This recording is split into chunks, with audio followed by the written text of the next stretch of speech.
What's up, guys? My name is Rage, and welcome to the 7th episode of the BounceMC Prison Series. How you guys all doing? I am doing fantastic today. So today, in this episode of Prison, I am going to be talking about education, my thoughts on it, pretty much any level of education, elementary, junior high, high school, and further education like college.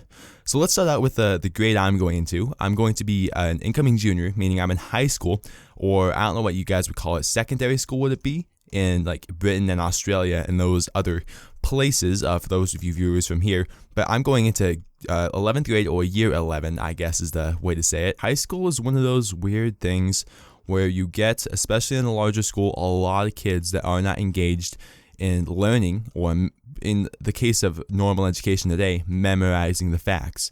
And that's an issue for me because a lot of the successful kids in high school, at least, and even college, it's kind of gotten into college too, is you have to memorize the facts. You don't really have to know the information because, I'm not a 4.0 student. I'm like a 3.9 student, and I don't really learn that much. I memorize the facts, get good grades on the test, but I'm the kind of person that kind of gets by with what they have to do in order to be successful in the classroom. And, success in the classroom is such a weird thing because people define success in the classroom as getting good grades, getting high marks, getting good grades on tests, and stuff like that. They don't really put an emphasis on learning the material and keeping that material up in your noggin. And it's as though those people who are just into getting the material in their noggin they're punished for doing that. It's to the point to where, a lot of people who actually learn stuff and are really, really smart individuals, but just don't seem to memorize the facts, they are like C students. And, I know a lot of these people, and they're really smart in certain areas, like gaming. There's a guy I know who's an absolute genius at things like Pokemon, just games in general, Skyrim. This guy is hardcore, plays games all the time. He's a really cool dude, but he doesn't apply himself in the classroom, and he loves to learn about cool things like the universe, just cool, nifty things, and things that could be applied in the real world. He knows a lot about computers. He helped me build my computer, initially convinced me to build my computer, and also convinced me to play Minecraft initially, despite the fact I was being like, nah, dude, Minecraft is for nerds.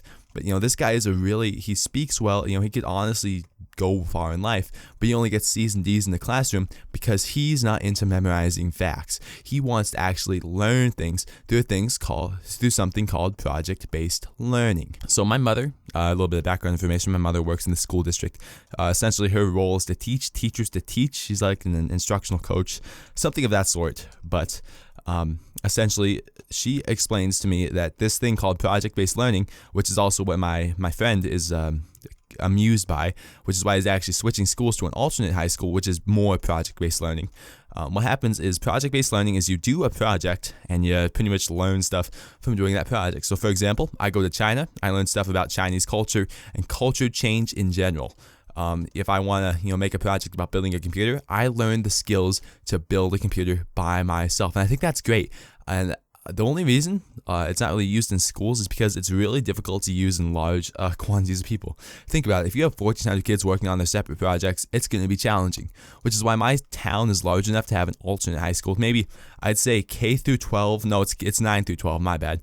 Probably about 100 kids in the entire school. And I think the difficulty with this is a large majority of the people in there are actually, the bad kids. They're just not interested in learning, period. They just do whatever the heck they want. Their projects are lame. And then there are a couple kids that, are really into that concept, like my friend, and they honestly do it in order to, be successful in the real world. And to use these projects because they don't want to just memorize lame facts. They want to actually, apply these skills and apply the skills they've learned and use it in some way to benefit society. And there are kids in my grade and in school in general, I think that they get really high grades. They're really, good students and everything, but they don't seem to actually learn the information. You just talk to them about, school, and they're, absolutely stressed out. They're like, oh my goodness, I'm not going to do well on this test. I have not memorized the material well. And I hear this a lot, memorized over learn. It's all about memorization and not learning. And, that's another thing. It's tough to stress that. People want, the objective of school, I think, is to learn. Initially, I think like when school was first made and the concept of education was made, that was the objective.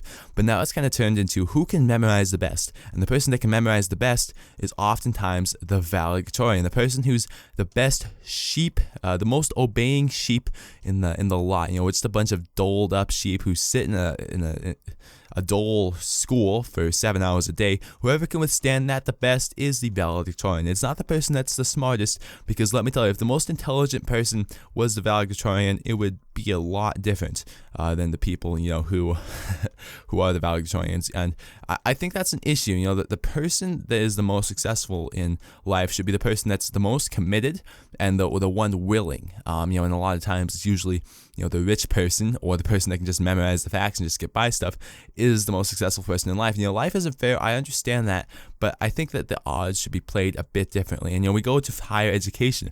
You know, after, you know, you graduate high school, higher education is expensive as heck. You go to a decent college, it's going to cost you probably $50,000 at least for 4 years of quality, quote unquote, quality education. And what do you get? You get a degree and you can get a job. But my parents were like, okay, Rage, you know, obviously my name's not Rage, but, you know, we'll say my name's Rage. They're like, okay, Rage, you need to go to college, get your degree. They didn't say my education in that field. They said get my degree. Now, you know, I understand this kind of, you know, they want me to get a degree, but I think the more so focus should be on the actual education of the you know, of the stuff of the what I want to learn, which is probably business, maybe video making. I don't know. I'm really liking YouTube, so I might do like video making. But I'm thinking more so business and marketing, because I'm really into money, managing money, and I'm really into making money. And then, you know, even at college, I mean, there's still some bums there, you know. I mean, community college, is that free now? I think it's free nowadays. I think Obama freed it, which is great. But it's like you're gonna get a bunch of bums, you know. You get some bums, you know, that are there to actually learn, you know, because they have to pay the money. But you still get those iffy kids, you know, those kids that don't really want to learn. They're just there because their parents made them go there. And I think that's another issue. I mean, you know, a lot of parents forcing their children to go to college when it was necessary back then. You know, I would say it was fairly necessary way back in the day. You know, back in my parents' age, which was like 80s, 90s.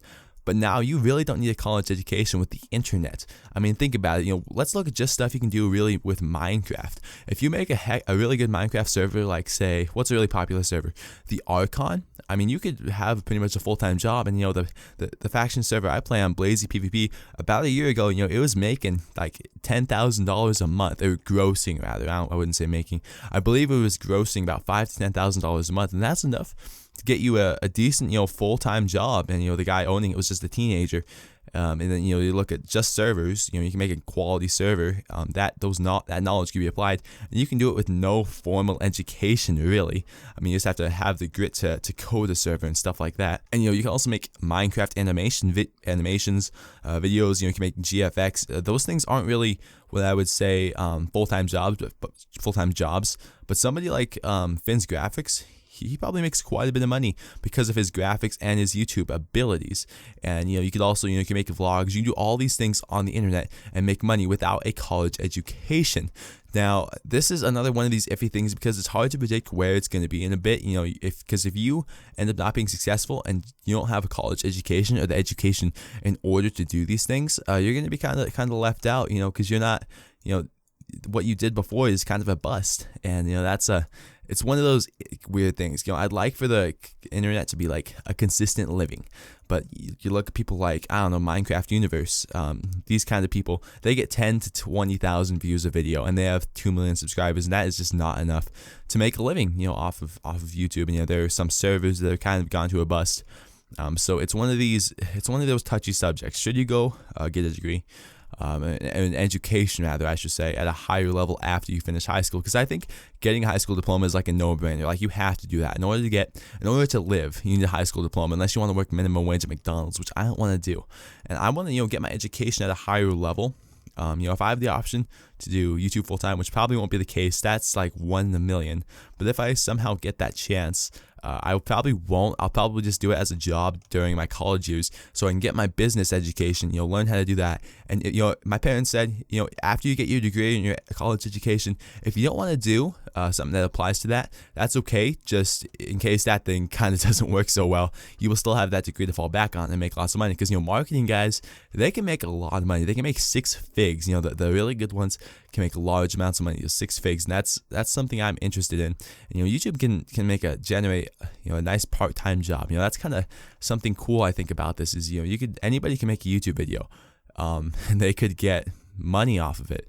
And it's like, PewDiePie, somebody who makes tons of money, gets, has little education, I would imagine, or would need little education rather. I don't know really much about his education, but you don't even need to graduate high school. You could be successful on YouTube because the learning curve is so little. Like honestly, you have $1,000 to put into YouTube, you're going to be pretty successful because you're going to have high quality audio, at least higher quality than mine, because mine sucks, dude. Mine's only like a $300 microphone set. Actually, no, it's not even. It's $200. It's like a generous $200 maybe.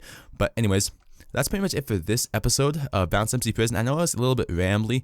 I just didn't really get really organized for this episode. I kind of have to get this video up. But those are pretty much my thoughts on education. If you guys did enjoy, be sure to leave a like. As always, the like will be 5 likes. We have been getting tons of support lately, especially on Inferno Craft. I think those 2 videos combined have like 15 likes and like 50 views, which is like absolutely nuts. Like I could not ask for more support from you guys, and that's absolutely great. Great to see my channel growing. I recently had 50 subscribers, and that's just awesome. Anyways, I'll see you guys in the next episode of BounceMC Prison or video on my channel. Until then, my name is Feel for Rage, saying peace.